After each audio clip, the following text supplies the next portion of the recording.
రేపు ఫిబ్రవరి 7న ఇంకో 15 రోజుల్లో ఎస్సీ రిజర్వేషన్ల వర్గీకరణను ఇంకా జాప్యం చేయకుండా అమలు జరగాలని చెప్పి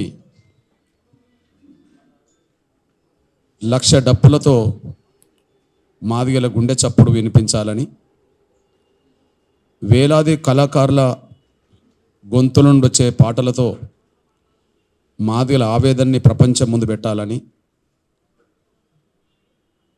ఒక సాంస్కృతిక కార్యక్రమాన్ని ఉద్యమంగా మలచబోతున్నాం. ఈ సమయంలో ఆ కార్యక్రమంలో మేము కూడా భాగస్వాములు అవుతాం. ఈ ఉద్యమానికి మద్దతు ఇవ్వడం అనేది ప్రతి ప్రజాస్వామికవాది బాధ్యత అని చెప్పి చాలా సంఘాలు ముందుకు వచ్చినాయి. బహుశా ఈ నెలలో ఈ సోమాజిగూడ ప్రెస్ క్లబ్లో ఎక్కువ సమావేశాలు మాదిగేతర కుల సంఘాలతోటే వర్గీకరణకు మద్దతుగా జరిగినాయి. ఇట్లాంటి సమయంలో నా తమ్ముడు శ్రీనివాస్ రెడ్డి చాలా కాలం నుంచి పరిచయం.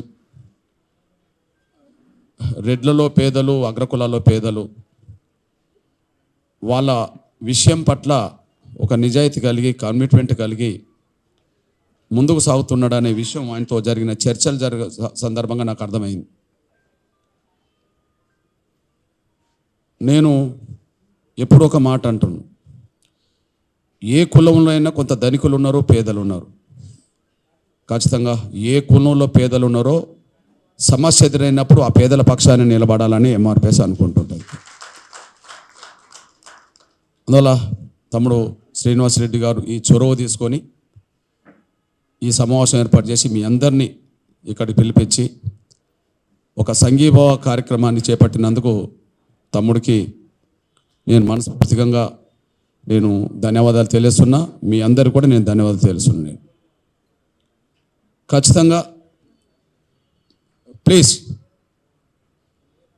ఖచ్చితంగా మీరు ఏదైతే ఈ ఉద్యమానికి మీరు చేయూతనివ్వడానికి, శక్తినివ్వడానికి మీరు వెచ్చిస్తున్నారో ఖచ్చితంగా దీనికి నేను ఎప్పుడూ మీ పట్ల కృతజ్ఞతగా ఉంటానన్న విషయం మీద తీసుకొస్తున్నాను.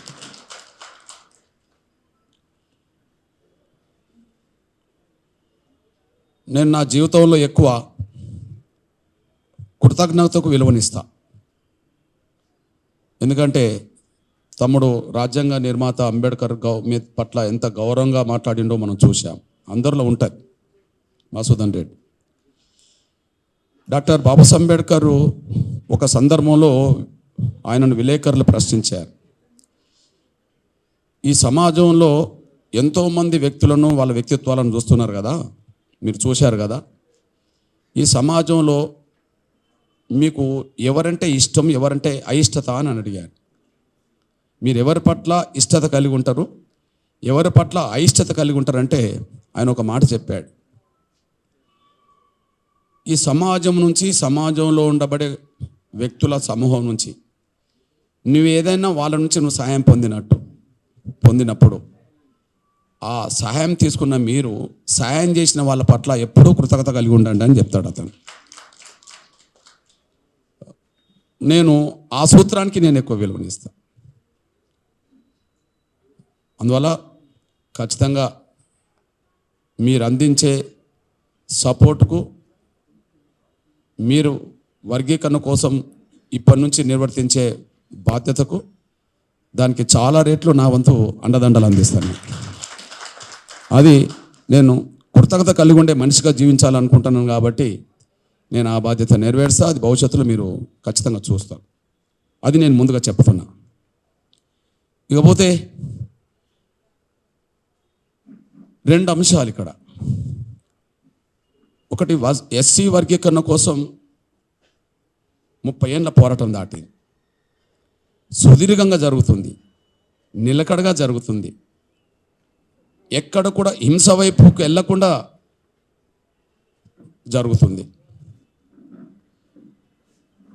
మనందరికీ అవగాహన ఉన్నది. ఈ దేశంలో ఎన్నో ఉద్యమాలు జరుగుతున్నాయి. కానీ ఇంత శాంతియుతంగా 3 దశాబ్దాల పాటు మన కండ్ల ముందు జరుగుతున్న ఉద్యమం ఏదైనా ఉంటే ఎంఆర్పిఎస్ ఉద్యమం అనే విషయం మీ అందరికీ తెలుసు. ఈ ఉద్యమాన్ని ముందుకు తీసుకెళ్తున్న దశలో ఎన్నో అవాంతరాలు వచ్చిన విషయం మీకు తెలుసు. ఈ ఉద్యమాన్ని దెబ్బతీయడానికి ఎన్నో కుట్రలు జరిగిన విషయం కూడా మీకు తెలుసు. ఎన్నోసార్లు నిర్బంధంకి గురై జైలు పాలైన విషయం కూడా మీకు తెలుసు. ఎంతోమంది బిడ్డలు తమ విలువైన ప్రాణాలు కూడా ఈ లక్ష్యం కోసం కోల్పోయిన విషయం మీకు తెలుసు. అయినప్పటికీ మేము సహనం కోల్పోలేదు, ఆత్మస్థైర్యం కోల్పోలేదు. సహనం కోల్పోతే ఉద్యమ రూపాలు వేరే తిరిగి వస్తాయి. ఆత్మస్థైర్యం కోల్పోతే ఉద్యమం ఒక అడుగు ముందుకెళ్ళదు. అందువల్ల సహనం కోల్పోవద్దు, అడ్డంకులు ఎన్నొచ్చినా ఆత్మస్థైర్యం కోల్పోవద్దు. ఈ సూత్రానికి లోబడి 30 ఏళ్ల పాటు ఉద్యమం నడుస్తూ వస్తుంది. ఎంఆర్పిఎస్ చేస్తున్న పోరాటానికి వర్గీకరణ వద్దని అడ్డంకులు కల్పించే వాళ్లకు మధ్యలో తేడా న్యాయం మాదిగల వైపు ఉన్నది, అందరికీ తెలుసు. ఉమ్మడి ఆంధ్రప్రదేశ్లో కానీ ప్రస్తుత తెలంగాణ రాష్ట్రంలో కానీ షెడ్యూల్ కులాల్లో అతిపెద్ద జనాభా గల కులం మాదిగలు. ఇంకా చాలా కులాలు కూడా ఉన్నాయి, కానీ షెడ్యూల్ కులాల్లో అతిపెద్ద జనాభా కులం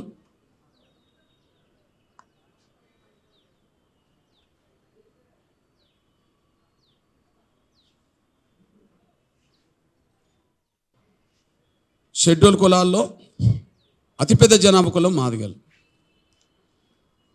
సమాజంలో ఎక్కువ వివక్షత గురైంది, ఎక్కువ పేదరికంలో జీవిస్తున్నది మాదిగలు. ఇది మీ నోటీసులు ఉన్న అంశమే, ప్రతి ఊర్లో ప్రతి మండలంలో మీకు తెలిసిన అంశమే. అంటే అత్యంత పేద సామాజిక వర్గం సంబంధించిన ఒక జాతి తమకు జరిగిన అన్యాయాన్ని సరిదిద్దుకోవడం చేస్తున్న పోరాటం 30 ఏళ్ళు. కానీ అడుగున అడ్డంకులు కల్పించే వాళ్లకు జనాభా లేకపోయినా మొదటి నుండి వస్తున్న అవకాశాలు పొందిన వాళ్ళు కనుక అన్ని రంగాలను ప్రభావితం చేసే కాడ, శాసించే కాడ వాళ్ళు ఉన్నారు. మాదిగలు మేలుకోవడానికి 94 నుంచి మొదలైంది దండోరా వచ్చిన తర్వాత. కానీ రాజ్యంలోనే భాగస్వాములైంది 100 ఏళ్ల క్రితం వాళ్ళు. మనకు అటువైపు తెలుగు ప్రజలు మద్రాస్ పాలనలో ఉన్నారు, ఇటువైపు నిజాం పాలనలో ఉన్నారు. నిజాం పాలనలో కూడా మంత్రులు మా మాల సోదరులు ఉన్నారు, బిఎస్ వెంకట్రావు, శ్యామ్ సుందర్ లాంటి వాళ్ళు. అంటే 100 ఏళ్ల క్రితం. అటువైపు పాలనలో టంగుటూరి ప్రకాశం పంతులు కాలంలో మద్రాస్ పాలనలో కూడా అక్కడ వేముల కూర్మయ్య అని మా సోదరుడు మంత్రిగా ఉన్నాడు 100 ఏళ్ల క్రితం. 100 ఏళ్ల క్రితం వచ్చిన ఎడ్యుకేషన్కి సంబంధించిన ఫండ్స్ అన్నీ ఆ వర్గాలకు సంబంధించిన వాళ్ళకి వెళ్ళిపోయినాయి. ఎడ్యుకేషన్, ఎంప్లాయ్మెంట్ కాడికి వచ్చేటప్పటికి రిజర్వేషన్లు వచ్చినాయి. అప్పటికి ఎవరు చదువుకునే అవకాశం వచ్చిందో వాళ్ళకి అవకాశాలన్నీ రిజర్వేషన్ పాలాలు పోయినాయి.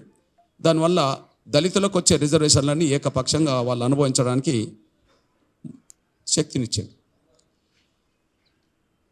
ఇప్పుడు అక్కడి నుంచి మొదలైన శక్తి వాళ్ళ దేశ రాజకీయాల్లో, రాష్ట్ర రాజకీయాల్లో చాలా అత్యున్నత స్థాయికి అన్ని ఉద్యోగ వ్యవస్థలను, అన్ని రంగాలను కూడా శాసించే కాడికి వాళ్ళు వచ్చేసారు. ఇప్పుడు అడ్డుకుంటున్న వాళ్ళ శక్తి ఎక్కువ, న్యాయం కోసం పోరాటం చేస్తున్న వాళ్ళ పేదరికం ఎక్కువ. కాబట్టి సుదీర్ఘంగా ఇంత జరుగుతున్న కాలం పడుతున్నది. ఈ విషయం ఒక విషయం చెప్తూ, రెండో విషయం ఏంటంటే,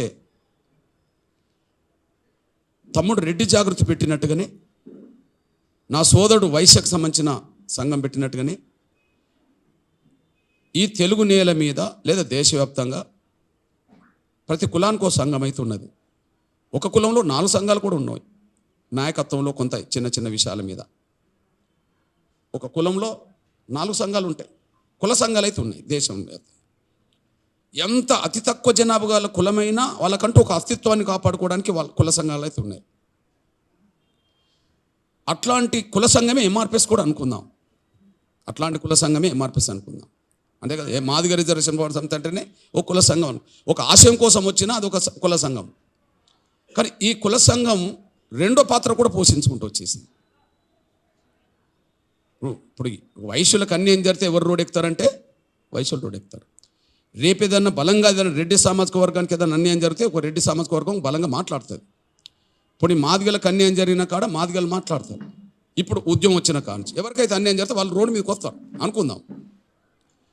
కానీ మీ సోదరుడిగా నేను రెండో పాత్ర పోషించాలని కూడా అనుకున్నాను.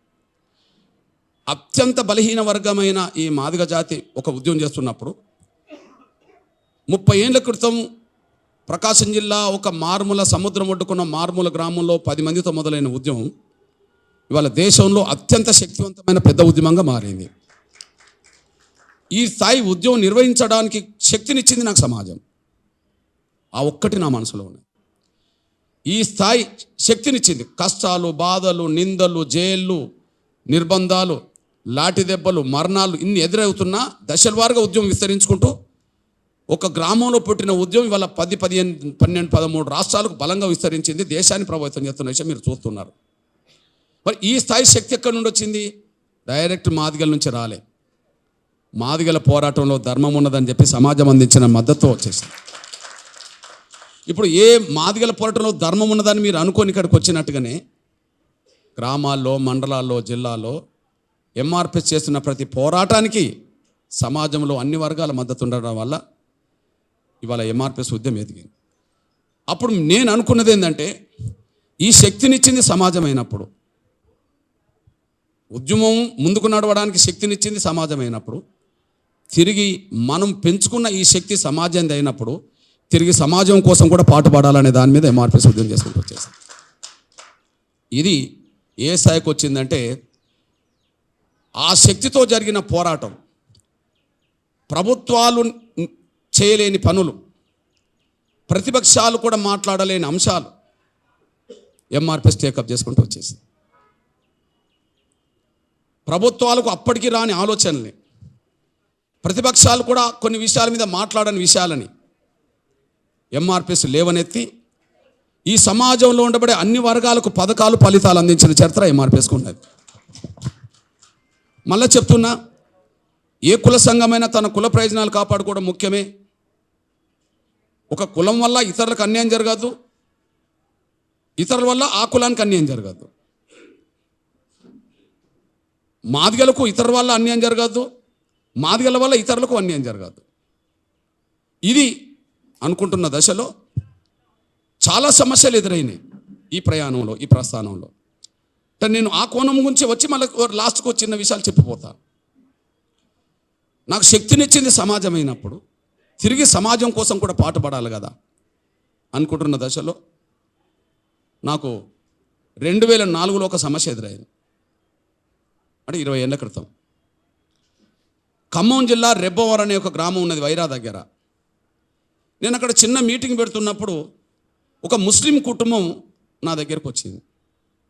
అన్న, మీ మీటింగ్ వింటాం కానీ మా బాధలు ఏమన్నా వింటారా అని అడిగి. వింటాం తల్లి, చెప్పు అన్న. సంకనో బిడ్డని వేసుకొని వచ్చి, అన్న నా బిడ్డ పేరు నసీమ, ఎదురుగా కనిపించే పూరి గుడిసె మా ఇల్లన్న, నా బిడ్డకు గుండెల్లో రంధ్రాలు ఉన్నాయి, గుండె జబ్బు ఉన్నదన్న, డాక్టర్ల దగ్గరికి వెళ్తే ప్రైవేట్ ఆసుపత్రులకు పోమన్నారన్న, ప్రైవేట్ ఆసుపత్రికి వెళ్తున్నామో 1,40,000 అని ఆపరేషన్ అంటున్నారన్న, కూలి చేసుకునే కుటుంబం అన్న, ఒకనొక బిడ్డ అన్న, ఆపరేషన్ చేయించే స్తోమత లేదన్నా, మీరేమన్నా సాయం చేస్తారా అని అడిగి. ఏ బిడ్డ ప్రాణమైన ప్రాణమే కదా, వాళ్ళకు చెప్పానమ్మా నా దగ్గర డబ్బులు లేవు, నేను పేదోడిని, కానీ ఆపరేషన్ చేయించే మార్గం అయితే చూస్తా తల్లి అని.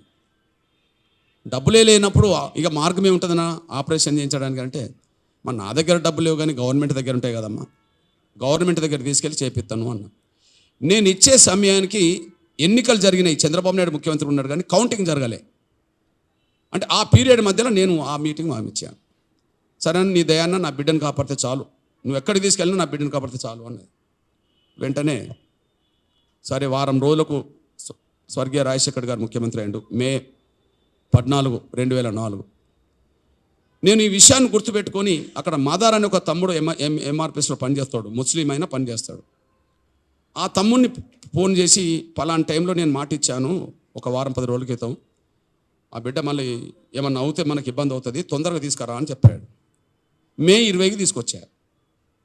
మే 21కి స్వర్గీయ మన రాజశేఖర్ గారి దగ్గర తీసుకెళ్ళినప్పుడు సరే ఆయన ధర్మదర్శనం పెట్టిండు. ముఖ్యమంత్రి అయిన వెంటనే ప్రజలందరినీ కలుసుకోవడం కోసం ఎవరు పెట్టలేని విధంగా ధర్మదర్శనం పెట్టిండు. ఆ ధర్మదర్శన కార్యక్రమానికి నేను వెళ్ళాను వీళ్ళని పట్టుకొని. ఆయన వెనక జన్నత్ హుసేన్ అనేటి ఉన్నాడు, అప్పుడు అధికారి అతను. నన్ను చూసి 4 అడుగులు, అందరిని కలిసి 4 అడుగులు ముందుకు వచ్చి, ఏం కృష్ణ ఇంత పబ్లిక్లో నువ్వెందుకున్నావు, లోపల రావచ్చు కదా అన్నాడు. సార్ నేను ఒక్కనైతే లోపలికి వచ్చినాను సార్, 4గురితో కలిసి వచ్చాను, అందరినీ రానివ్వరని చెప్పి నేను వీళ్ళని పట్టుకున్నా సార్ అంటే, ఏంటి విషయమో అని అన్నాడు. నేను మొత్తం వాళ్ళ 4 వచ్చిండ్రు. ఆ నసీం అనే చిన్న బిడ్డ, వాళ్ళ తల్లి, వాళ్ళ నాన్న, వాళ్ళ నానమ్మ. ఆ 4 విషయం నేను చెప్పాను. 15 రోజుల క్రితం ఈ విషయం తెలిసింది సార్, నువ్వు ఆపరేషన్ చేసాను. చూసుకున్నాడు ముఖ్యమంత్రి, చూసుకున్నాడు. చూసుకొని ఒక మాట అన్నాడు, కృష్ణ 1,40,000 కానీ నేను ఒక 25,000 ఇస్తా సీఎం రిలీఫ్ ఫండ్ నుంచే అన్నాడు. మన అందరూ తెలుసు, అంతకుముందు ఎవరు ఏ ఎమ్మెల్యే లెటర్ రాసినా, ఎంపీ లెటర్ రాసినా, ఏ ముఖ్యమంత్రి అయినా సీఎం రిలీఫ్ ఫండ్ పెడితే ఒక 25,000, బాగా ఎవరైనా గట్టిగా పట్టుబడితే ఒక 40,000, 50,000 ఇచ్చేవాళ్ళు, అంతకంటే మొత్తం ఇచ్చేవాళ్ళు కాదు. నాకు అదే చెప్పిండు. నేను ఒక మాట అన్నా, సార్ మరి 25,000 మీరు ఇస్తే ఇంకా 1,15,000 ఎవరు పెట్టుకోవాలి అన్న. కన్నోళ్ళు పెట్టుకుంటారు కదా అన్నాడు. కన్నోళ్ళు వీళ్ళే కదా సార్, చాలా పేద కుటుంబం సార్, వీళ్ళ ఊరికి వెళ్ళినప్పుడు పూరి కొడితే సార్ ఈయన రిక్ష తొక్కొని బతుకుతారు సార్, అంతకంటే లేదు సార్, నువ్వు కాపాడాల్సిందే అని నేను. ఆయన నీకు తెలియదు కృష్ణ, బడ్జెట్ సరిపోదు, ఇట్లా నువ్వు ఒక్కడికి తీసుకొస్తే ఇంకా చాలామంది వస్తే నా బడ్జెట్ సరిపోదు అన్నాడు. నేను అన్నా, సార్ బడ్జెట్ గురించి మాట్లాడద్దు, డబ్బులున్నోళ్ళు మీ దగ్గరికి ఎట్లా రారు సార్, వాళ్ళ బిడ్డలకు చేసుకుంటారు, లేనోళ్ళు మీ దగ్గరకు వచ్చినప్పుడు చేయాల్సిందే కదా సార్ అన్నప్పుడు దాన్ని సీరియస్గా తీసుకోక నీకు తెలియదు కృష్ణ అని చెప్పి వెళ్ళిపోతున్నాడు. వెళ్ళిపోతున్న మనిషిని గిట్ల బట్టి తిప్పా వెనుకకు. ముఖ్యమంత్రిని పబ్లిక్ చూస్తూనే ఉన్నారు. వెనుకకు తిప్పి, సార్ మీరు అట్లా వెళ్ళడం భావ్యంగా లేదు, మీరు కనుక ఆపరేషన్ చేయించకపోతే బిడ్డ చచ్చిపోతుందేమో జాగ్రత్త అన్న. బిడ్డ చచ్చిపోతుందేమో బాగుండదు అన్న, జాగ్రత్త బాగుండదు అన్న. అంటే సింపతి రావాలని, సార్ బిడ్డ చచ్చిపోతుంది సార్ బాగున్నాను. దాన్ని రాజశేఖర్ గారు అపార్థం చేసుకున్నాడు. అపార్థం చేసుకొని, ఏమయ్యా ఒక ముఖ్యమంత్రిని పట్టుకొని వెనుకకు తెప్పి బాగుండదని నాకే చెప్తున్నావు అని చెప్పి, ఇక ఆయన కూడా కొంత గట్టివాడు కదా, నా దగ్గర ఒక మాట అన్నాడు. ఇగో ఇప్పుడు 25,000 ఇస్తాను కదా, 25 రూపాయలు కూడా నువ్వేం చేసుకుంటావు అన్నాడు. ఇది మా ఇద్దరి మధ్యలో జరిగే సమస్య. మీరు ఇవ్వకపోతే ఉద్యోగం చేయాల్సి వస్తుంది అన్నాడు. నేను చేసుకోపో అన్నాడు. మరి నేనేం చేయాలిగా, ఆ బిడ్డను కాపాడాలి. అప్పుడు నాకు పేపర్లో అప్పుడప్పుడు కనిపించేది, ఎవరన్నా గుండె జబ్బులు ఉన్న పిల్లలు వాళ్ళ తల్లిదండ్రులు ఎవరికన్నా విలేకరులకు చెప్తే ఫోటోలు వేసేవాళ్ళు ఆ రోజుల్లో. ఏది ఒక దాతలు ఎవరన్నా ముందుకు వస్తే మా బిడ్డను కాపాడని చెప్పి అవి నాకు పిక్చర్లకు వచ్చేసినాయి. అంటే దాతల దాని మీద బిడ్డల ప్రాణాలు ఆధారపడాలా, పెద్ద బిడ్డలు, దీని సంగతి ఏందో చూద్దామని చెప్పి వాళ్ళని తీసుకెళ్ళి అక్కడి నుంచి నేను గుండె జబ్బుతో బాధపడుతున్న పేద పిల్లలందరికీ ఉచిత ఆపరేషన్ జరగాలి కార్పొరేట్ ఆసుపత్రులు అని చెప్పి ఉద్యోగం మొదలుపెట్టాను. ఆ మొదలుపెట్టినప్పుడు వీళ్ళందరూ గుండె జబ్బు పిల్లలే. ఓకే, ఆ రోజు ఏమైందంటే ట్యాంక్ బండ్ కాడ అంబేద్కర్ విగ్రహం, అంబేద్కర్ కమ్యూనిటీ హాల్ ఉన్నది కింద. ఆ కమ్యూనిటీ హాల్లో వేలాది మందితో మీటింగ్ పెట్టా. నేను ఎప్పుడు నా స్నేహితుడు కిషన్ రెడ్డి అనే విషయం మీకు తెలుసు, మొదటి నుంచి అందరితో నేను సంబంధాలు కలిగి ఉంటాను, అన్ని పట్ల సంబంధాలు ఉన్నాయి. కిషన్ రెడ్డి గారు, ఈటల రాజేందరు, అప్పుడు చంద్రశేఖర్ మంత్రి, డాక్టర్లు అందరిని పిలిచి వేలాది మంది పెట్టాను. గుండె జబ్బు పిల్లలందరికీ ఉచిత ఆపరేషన్లు ప్రైవేట్ ఆసుపత్రులు చేయించాలని మీటింగ్ పెట్టిన రోజే అదే గుండె జబ్బు అబ్బాయి చచ్చిపోయాడు అక్కడ. ఇది చూడండి, ఇది 2004 పిచ్చారు. అంటే గుండె జబ్బు ఈ అబ్బాయి ఈటల రాజేందర్ నియోజకవర్గం సంబంధించిన శనిగరం గ్రామానికి సంబంధించిన వ్యక్తి, కమలాపురం మండలం. ఈ అబ్బాయికి చంద్రబాబు నాయుడు గారు గవర్నమెంట్ 25,000 ఇచ్చింది, కానీ మిగిలిన డబ్బు పెట్టుకోలేని పరిస్థితిలో ఉచిత ఆపరేషన్ల కోసం ఉద్యమం జరుగుతుంది కాబట్టి తండ్రి పట్టుకొని వచ్చేసాడు, తల్లి కూడా లేదు. ఇక అక్కడికి వచ్చి చనిపోయాడు. ఏం చేయాలి, ఇంకా లాభం లేదనుకొని చెప్పి ఈ డెడ్ బాడీని నేను కిషన్ రెడ్డి అన్నను ఇద్దరం కలిసి చేతులు పట్టుకొని మోస్తూ హైదరాబాద్ మొత్తం ట్యాంక్ కూడా ప్రదర్శన చేసి ట్యాంక్ బండ్ కాడ కూర్చొని ఈ రోజు వచ్చిన పిల్లలందరికీ ఉచిత ఆపరేషన్ చేయాల్సిందే అని చెప్పి పేద ఉద్యమంగా మారింది. అది 2004 ఆగస్టు 7. అప్పుడు రాజశేఖర్ గారు ఢిల్లీలో ఉన్నాడు. ఉద్యోగ బాధ్యతలతో ధర్నా అని చెప్పి నాకు ఫోన్ చేసిండు. మళ్ళీ నా దగ్గర విలేకరులు ఉన్నారు, రోడ్డు మీద ధర్నా, పిల్లలందరూ ట్యాంక్ బండ్ రోడ్డు మీదనే కూర్చున్నారు, వాళ్ళ తల్లిదండ్రులు కూర్చున్నారు. ఆపరేషన్ చేయకపోతే మేము హుస్సేన్ సాగర్లో చేస్తామని వీళ్ళు రోడ్డు మీద కూర్చున్నారు. అట డెడ్ బాడీ ట్యాంక్ బండ్ కాడ పెట్టుకొని కూర్చున్నాం. చూడండి, అంతిమంగా రాజశేఖర్ గారు ఫోన్ చేసిండు. ఏం కృష్ణ కొత్త డ్రామా మొదలు పెట్టినావా అన్నాడు నన్ను. ఆయన ఢిల్లీలో ఉన్నాడు, ఇక్కడ లేడు. నేను డ్రామా కాదు, ఉద్యమం కాదు సార్ నేను అన్నా. ఉద్యమం కదా సార్ అన్నాను. ఏం ఉద్యమమే నీ ఉద్యమం? 1000 మంది పిల్లల్ని రోడ్డు మీద తీసుకొచ్చి ఇప్పటికిప్పుడు ఆపరేషన్ చేయమన్నా మేడ మీద కత్తి పెడితే నేను ఎట్లా చేయించాలి అని అన్నాడు. సార్ ఇప్పుడు వచ్చిన మాట నిజమే ఇంతమంది, కానీ 2.5 నెలల క్రితం ఒక నసీమనే తీసుకొచ్చాను కదా, మరి ఆ ఒక్క బిడ్డకి ఎందుకు చేయించలేదు అన్నా నేను. అన్నప్పుడు నన్ను బెదిరిస్తున్నావా అన్నాడు. సార్ నిన్ను బెదిరించేంత నాయకున్నా సార్, ఆనాడైనా ఈనాడైనా బిడ్డ ప్రాణం కాపాడాలని ఆనాడు, బిడ్డల ప్రాణం కాపాడాలని ఈనాడు అన్న సార్. ఇప్పుడు మీరు ఆలస్యం చేస్తే చాలామంది పిల్లలు చచ్చిపోతారు సార్ అని నేను అంటే, ఇక కొద్దిగా నన్ను బెదిరించాడు. నా సంగతి నీకు తెలియదు, నీ సంగతి నాకు తెలుసు, ఇదంతా బెదిరించాడు. కానీ ఇక నువ్వెన్నన్నా బెదిరించు సార్, ఈ పిల్లలందరికీ ఉచిత ఆపరేషన్ జరిగేంత వరకు మాత్రం నేను రోడ్డు దిగిపోను సార్ అని అన్న ఫోన్ కట్ చేసిండు. ఇగో ఉద్యోగ బాలులతో ధర్నానా కృష్ణమాదిగ మీద వైఎస్ ఆగ్రహం, ఇది ఢిల్లీ నుంచి వచ్చిన న్యూస్. అంటే నాతో మాట్లాడిండు కదా, ఇగో రాజశేఖర్ గారు నన్ను బెదిరించిండు అని చెప్పి నేను ఇక్కడ మాట్లాడిన విషయం సీఎం అదే రోజు. కానీ ఆయన మళ్ళీ పెద్ద మనసు చేసుకొని మళ్ళీ 6:30కు 11 గంటలకు మొదలైన ధర్నా 6:30కు ట్యాంక్ బండ్ కాడ ఎట్లుంటుందో చూడండి. వెంటనే రాజశేఖర్ గారు ఈ రోజు వచ్చిన పిల్లలందరికీ ఉచిత ఆపరేషన్ చేయడానికి ఒక ప్రత్యేకమైన పథకం తీసుకొస్తా అని చెప్పడం అప్పటి నుంచే మొదలైపోయింది. అదే ఆరోగ్య బీమా, అదే ఆరోగ్యశ్రీ, అదే ఆరోగ్య బీమా, అదే ఆరోగ్యశ్రీ ఇవాళ అందరికీ ఉపయోగపడుతుంది.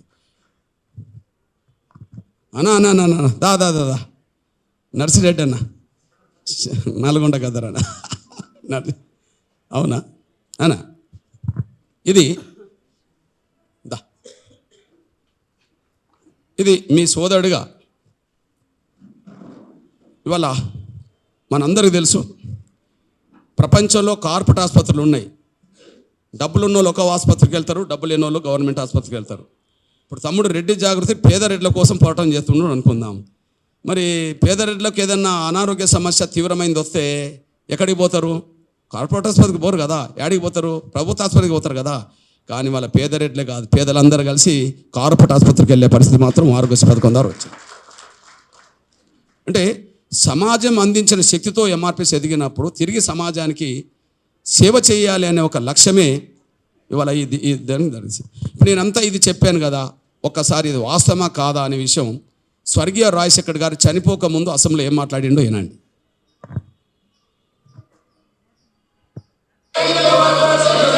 అంతకంటే ముందు ఈ రాజీవ్ ఆరోగ్యశ్రీ ఏర్పాటు చేయడానికంటే ముందు మరో సమస్య వచ్చింది. మేము అధికారంలోకి వచ్చిన మొదటి సంవత్సరంలోనే చిన్నపిల్లలకు సంబంధించిన గుండె ఆపరేషన్లు చేయించమని చెప్పి ఒక పెద్ద ఊరేగింపు చేశాడు మందకృష్ణ మాదిగ. ఆయనకు కూడా 12 సంవత్సరాల వయసున్న పిల్లలందరికీ చేయించాలని చెప్పి ఊరేగింపు తీశాడు. ఆయన ఆ విధమైన ఊరేగింపు తీస్తూనే 12 సంవత్సరాల నుంచి, అంటే మేము అధికారంలోకి వచ్చిన మొదటి సంవత్సరంలో 12 సంవత్సరాల వయసున్న వాళ్ళందరినీ ఒక ఊరేగింపుకు తీసుకొచ్చి ఆ ఊరేగింపులో అలసటతో 22 చచ్చిపోయారు కూడా పిల్లలు. మా దృష్టికి వచ్చిన వెనువెంటనే ఏమాత్రం ఆలస్యం అంతకంటే ముందు ఓకే అంటే వెంటనే ఏర్పాటు చేసామా లేదా అనేది. ఆరోగ్యశ్రీ పథకం రాకముందు జరిగిన ఉద్యమం ఇవాళ పేదలందరికీ, కులంతో మతంతో సంబంధం లేకుండా పేదలందరికీ నేను జరిగింది. ఎంఆర్పిఎస్కు శక్తినిచ్చింది సమాజం అయినప్పుడు తిరిగి సమాజం కోసం మనం పాటుపడాలి కదా అని చెప్పి అనుకున్న పోరాటం రూపమే ఇవాళ అందరికీ మేలు చేసింది. దీని ఫలితమే 2018లో 17-18లో గౌరవ నరేంద్ర మోడీ గారు ఆయుష్మాన్ పథకం తీసుకొచ్చిండు. ఆ పథకం రూపకల్పనకు వచ్చేటప్పటికి ఇక్కడ ఆరోగ్యశ్రీ పథకానికి ఏ వైద్య బృందం అయితే పనిచేసిందో అక్కడికి పోయి అదే వైద్య బృందం పనిచేసి దానికి రూపకల్పన చేసి వచ్చేసింది. అంటే దేశవ్యాప్తంగా ఒక పథకానికి మళ్ళీ రూపకల్పన చేయడానికి దారితీసింది. మీ సోదరుడిగా నా వంతు సమాజం పట్ల బాధ్యత ఎట్లుంటుంది అనే దానికి ఒక ఎగ్జాంపుల్. రెండో విషయం, తర్వాత జరిగిన పరిణామాల్లో కాళ్ళు లేని, చేతులు లేని, కళ్ళు లేని వాళ్ళ వికలాంగుల పక్షాన కూడా ఒక న్యాయమైన పోరాటం చేద్దామని చెప్పి దేశంలో ఎక్కడ లేని పోరాటాన్ని లక్షలాది మందితో 2007లో, అది 2004 అయితే 2007లో పిల్లలందరూ అన్నారు, వికలాంగులు వచ్చి, అన్నా నువ్వు గుండె జబ్బుతో బాధపడుతున్న పేదల కోసం చేస్తే అందరికీ మేలు జరిగింది కదా అన్న, మా కోసం కూడా చేయవచ్చు కదా అంటే, ప్రపంచంలో లక్షలాది మందితో వికలాంగుల మీటింగ్ పెట్టినది ఎవరన్నా ఉండనంటే ఎంఆర్పిఎస్ పెట్టింది. ఆ రోజు 200 రూపాయల పెన్షన్, భారతదేశంలో అన్ని రాష్ట్రాల కంటే తక్కువ ఉన్న పెన్షన్ 500-700 పెన్షన్ ఉన్నది. కానీ ఈరోజు 2 తెలుగు రాష్ట్రాల్లో 6,000 రూపాయల పెన్షన్ రాబోతుంది. అక్కడ పెన్షన్ వస్తుంది, ఇక్కడ అంటే దేశంలో ఎక్కలేని పెన్షన్ మన వికలాంగులకు ఎక్కడ వస్తున్నదంటే ఇక్కడనే వస్తుంది. దానికి చొరవ తీసుకున్నది కూడా ఎంఆర్పిఎస్. దానికోసం ఆమరదీక్ష చేయాల్సిన వచ్చినప్పుడు ఆమరదీక్ష చేశా, యుద్ధం చేయాల్సిన సమయంలో యుద్ధం చేశాం. అందరికీ మేలు జరిగింది. ఆరోగ్యశ్రీ కార్డు అన్ని కులాలకు అన్ని మతాల పేదలకు ఎట్లయితున్నదో వికలాంగుల సమాజానికి కూడా అట్లనే ఇవాళ అన్ని కులాల వికలాంగులకు అన్ని కులాల పేద వికలాంగులకు కూడా ఇవాళ పెన్షన్ ఆస్థాయికి వచ్చింది. ఇక పోతే కొన్ని సందర్భాల్లో ఎంఆర్పిఎస్ ప్రతిపక్ష పాత్ర ఎట్లా పోషించిందో ఒక విషయం మీ దృష్టికి తీసుకొస్తున్నాను. నా సమాజానికి అర్థం కావాలి. ప్రతిపక్ష పాత్ర కూడా పోషించింది. ఎగ్జాంపుల్ ఒక విషయం చెప్తున్నాను నేను. 2004లో వృద్ధుల వితంతుల పెన్షన్ 200 ఉండే. రాజశేఖర్ గారు హయాంలో మొదటి బడ్జెట్ 34,000 కోట్లు. 2014లో కిరణ్ కుమార్ రెడ్డి గారు ముఖ్యమంత్రి. అప్పుడు చివరి బడ్జెట్ 1,61,000 కోట్లు. ఇప్పుడు మీరు అర్థం చేసుకుంటారని ఆశిస్తున్నాను. రాజశేఖర్ గారి కాలంలో ప్రారంభ బడ్జెట్ 34,000 కోట్లు. కిరణ్ కుమార్ గవర్నమెంట్లో చివరి సంవత్సరం 1,61,000 కోట్లు. బడ్జెట్ ఆ స్థాయిలో పెరిగింది.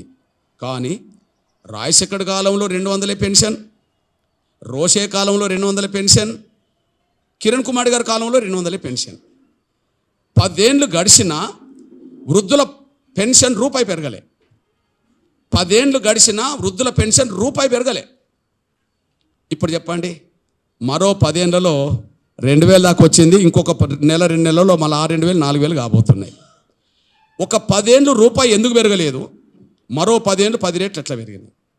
ఏ ప్రతిపక్షం మాట్లాడలే. ప్రభుత్వాలు నిర్ణయం తీసుకోలే. ప్రభుత్వాలు నిర్ణయం తీసుకుంటే ఎందుకు పెన్షన్ పెరగలే? ఒక 100 రూపాయలు 200 ఎందుకు 10 ఏళ్ళు ఉన్నది? అప్పుడు 2 సంఘటనలు నన్ను ప్రభావితం చేసినాయి. 2 సంఘటనలు ప్రభావితం చేసింది. ఒకటి ఒక బీసీ తల్లి, 2 ఒక రెడ్డి తల్లిదండ్రులది. ఒక బీసీ తల్లిది, ఇంకొక రెడ్డి తల్లిదండ్రులది.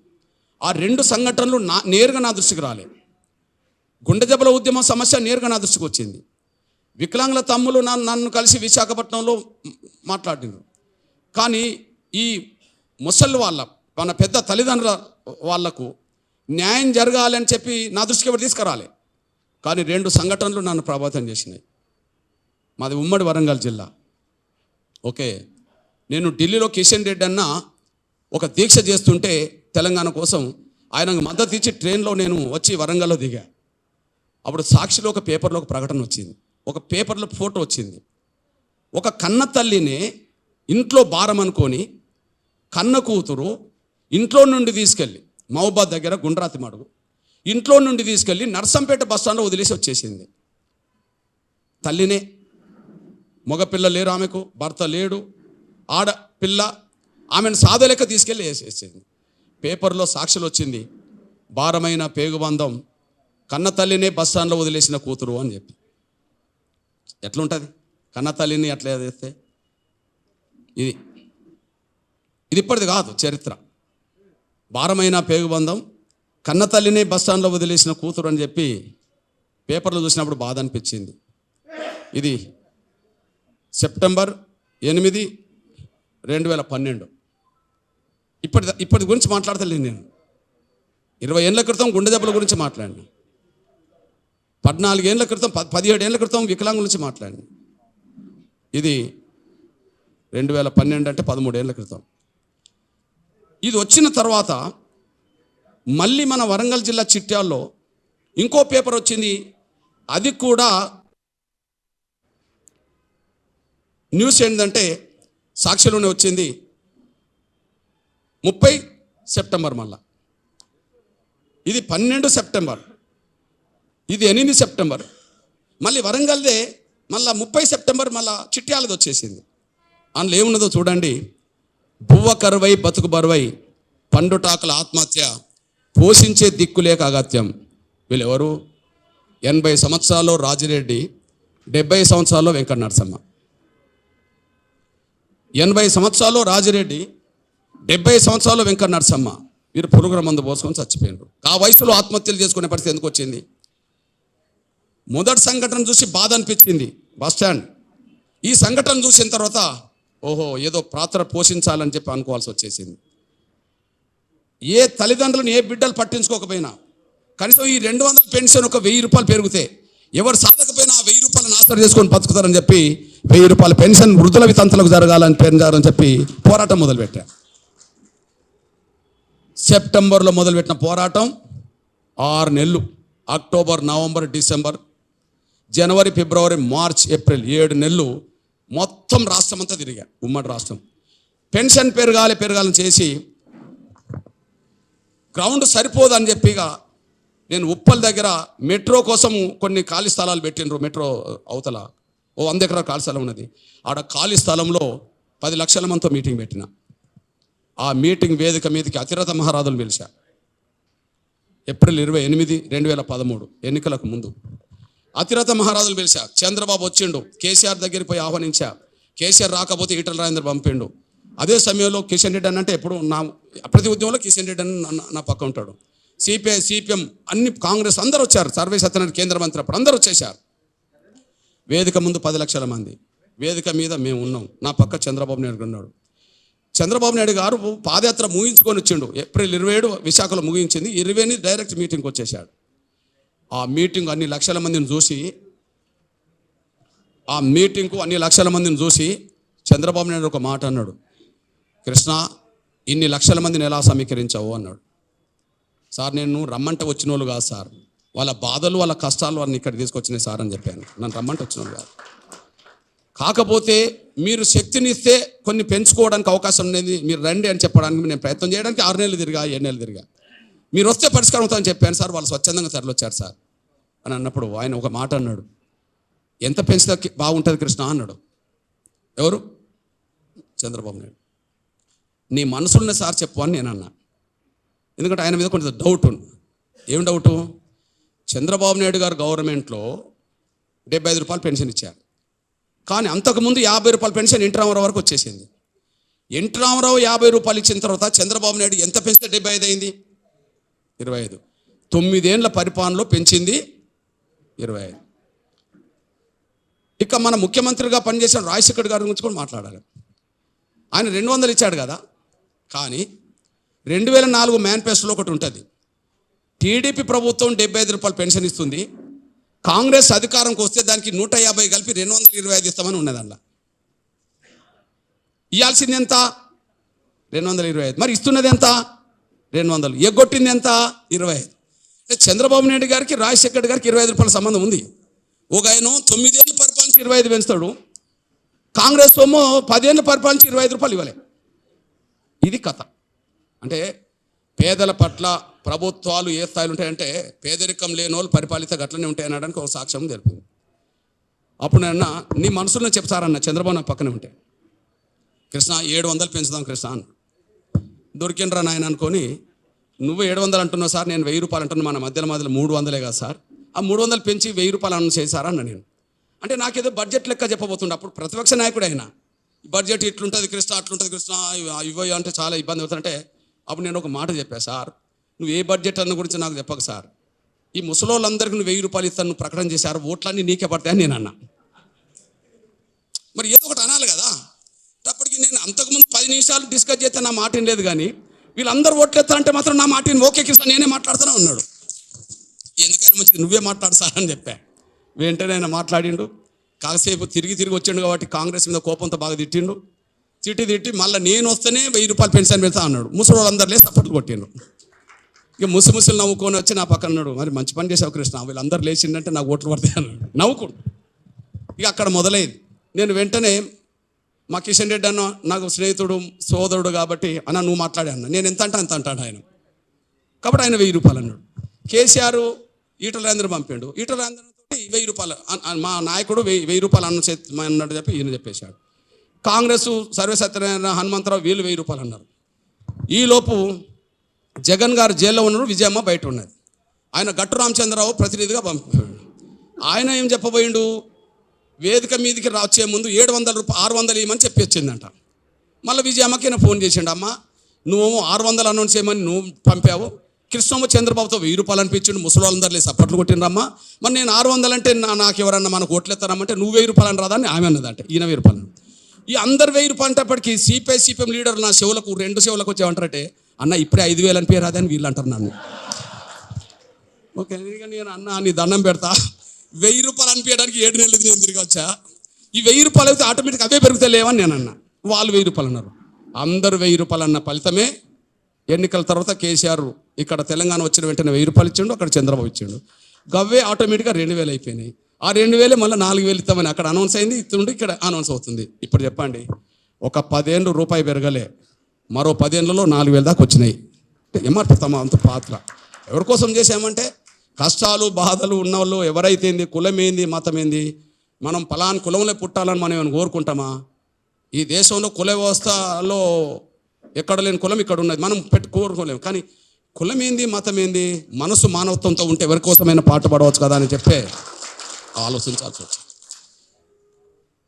మనం పేదల గురించి మాట్లాడుతున్నాం కాబట్టి రెడ్డి జాగృతి ఎప్పుడు పేదలు ఉన్నారు అన్న పేదల సంగతి ఏంది అంటారు కాబట్టి తెల్ల రేషన్ కార్డు బియ్యం గురించి మీ అందరికీ తెలుసు. తెల్ల రేషన్ కార్డు బియ్యం ఎన్టీ రామారావు కాలంలో 5 కిలోలు ఉండే ఒక్కొక్కరికి. కానీ రాను రాను చంద్రబాబు నాయుడు ముఖ్యమంత్రి అయినాక దాన్ని 6 చేయలే, 4 చేసిండు. పెరగలే, తగ్గింది.